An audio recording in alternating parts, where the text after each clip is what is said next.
Boxing has given me a lot of discipline because it gives you purpose. Every day is never the same. You've got to do running, you've got to do your conditioning on the tracks, you've got to be as good as a sprinter and a runner. One day might be a pad session, and then another day might be sparring, which is like mimicking a fight with a training partner. And I like that sort of discipline.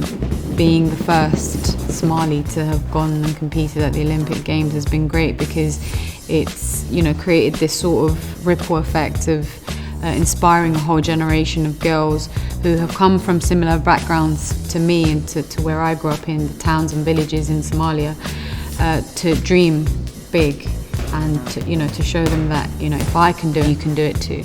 If I look good, I always feel good. You have a lot more confidence, and if you have a lot more confidence, you just it shows in you, and I feel like clothes has that power.